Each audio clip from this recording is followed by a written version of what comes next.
Before we get this video started, please make sure to like, favor, and subscribe. Hit that bell for notifications so that way you never miss out on another video. Almost to 500 subscribers, my Gummy Knights. Let's go ahead and make it happen. Alright, what up, my Gummy Knights? So I'm definitely calling it. Definitely, this is going to be my shortest review ever. I wonder if you know that I know he's lying right now. Why the fuck you lying? Why you always lying? Oh my god. Stop fucking lying. Hey bitch, you see my suit is red? You see this thunderbolt that's sitting on top of my head? I got the new Jordans on, I'm running fast as shit. So when the in the building, bitch, flash them tits, I'm like, hell yeah, hell yeah, hell yeah. Yeah, so we got Brightburn here, and first of all, I want to say that as far as a quote-unquote subversion of expectations, now I know a lot of people, including me, got burned out with a lot of that because, yeah, I understand. People constantly trying to do it, people constantly trying to quote-unquote subvert the expectations of others. It can get pretty trivialized when you don't conclude certain character arcs, when you don't actually invest yourself into the story, when you don't actually care about anything that you're seeing, and all you're just trying to do is quote-unquote make people think what they thought was going to be is not the correct way and that this is actually the other thing without actually caring about what they're doing. This is not that. I think Brightburn actually does something quite unique. Quite unique. It's not really the type of evil Superman story that you would be clamoring to see, but it's also not the type of evil Superman story that you expected to see. I believe it's like a neutral ground. It's a really excellent neutral ground, but at the same time, it's still neutral ground. They don't really do much to try to like invoke a rise out of you in a way that's supposed to make you have a certain type of emotion. You're kind of like just in a swarm of emotions. I mean, Brandon is the main character's name right here, who's evil Superman, and the way you feel about him is that he's just the dick. The whole idea with the transition of evil Superman, and this is why I said what I said, is he's not just supposed to start out as quote-unquote a good or even a middle ground kid and then turn into a complete asshole. There's supposed to be a turmoil there, right? There's supposed to be a conflict of good and evil. When you see him turning bad in the film, and yes, I guess spoiler alert, I mean, although if you saw the trailer, you kind of know that this is going to happen anyway, but the whole idea, when you see him turn bad in the film, it's supposed to be like this whole gradual thing. Now, I know they don't have a long time frame, so they gotta get stuff done, but they still have enough time to kind of like show that it's a more gradual transition into being evil, rather than him just sort of turning bad. I mean, I have to say it, I stand completely corrected when I was criticizing the group of kids who were bullying him in the scene, because everything that happens up until that point, leading up until that scene, is completely justified, and he's completely unjustified in his reaction to it, and it just makes you go. And I believe I said this out loud in the theater when I was watching this, that, wow, he's just a dick. I mean, there's no way you could actually come to his side in this movie, and that's something that I know people could see as bad, but at the same time, decent enough, and that's why I was talking about what I was talking about earlier, about the whole neutral ground standpoint that this movie takes.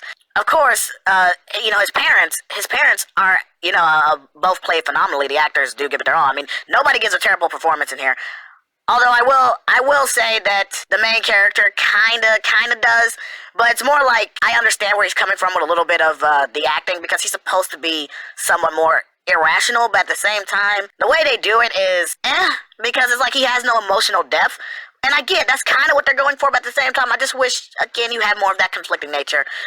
I think it's played well, but at the same time, it's like, could have done better. But yeah, I mean, all the performances are pretty great. I actually was surprised at the budget for this movie, because it does actually look pretty expensive for what they were trying to go with and what they were trying to do. It's not too out there. I mean, some of the effects, like especially towards the end of the movie, when you have kind of like a big scene, it's not good, but it's not terrible. It's just, It feels like somebody with a high enough YouTube budget could have done it.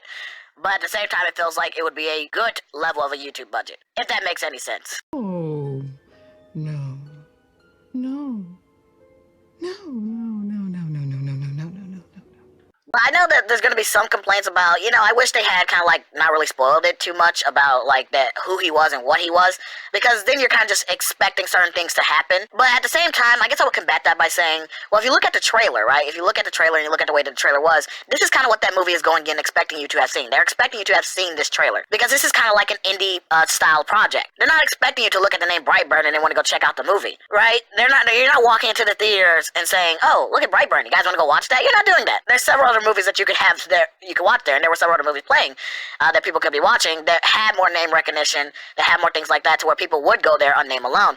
So, I mean, I'm not really gonna do that for this movie. So when you're looking up stuff about this movie, you're automatically gonna see the trailer. So it's not really that big of a spoiler, but I can understand the contention. I can understand the contention people would have with it, kind of like being more spoiled. But at the same time, I say, okay, well, here's how you redo that trailer.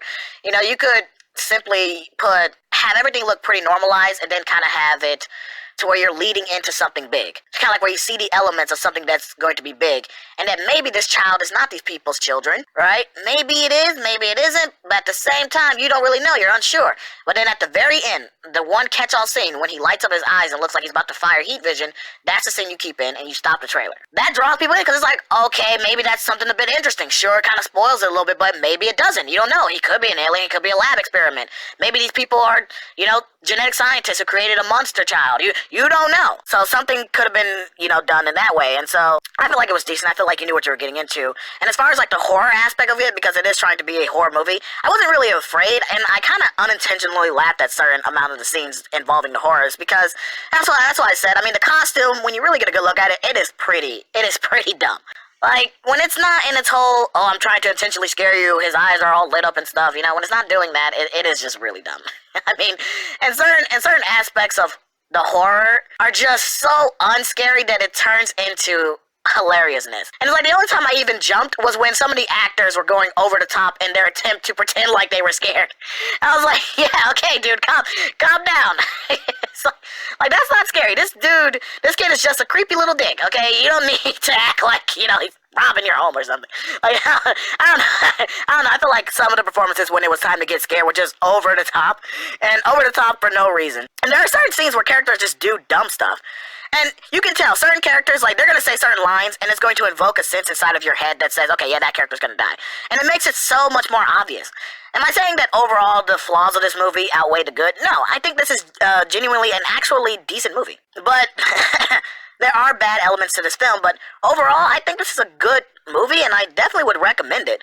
But at the same time, I'm like, be cautious, okay?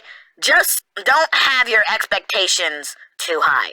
I know with a name like Superman, with a story like Superman, people's expectations are kind of high when they go in to go see something like that, especially when you're talking about a Superman in the reverse, where, you know, he's like evil. It's not that it hasn't been done before, but, I mean, it's not really something that you see all that often, right? Especially when you look at a main story style for Superman.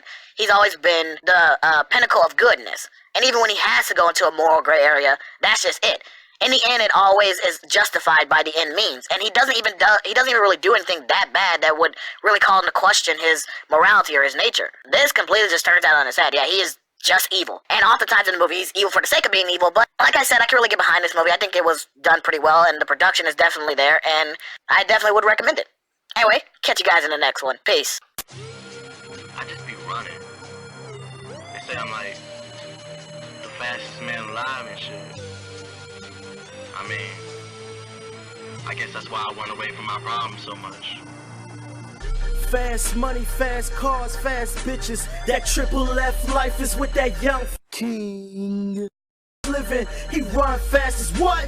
Got no deodorant on, cause he never sweats, especially over no bitch up in the club. They say his speed manipulates time and space, so he went back in time to fuck Pocahontas' face.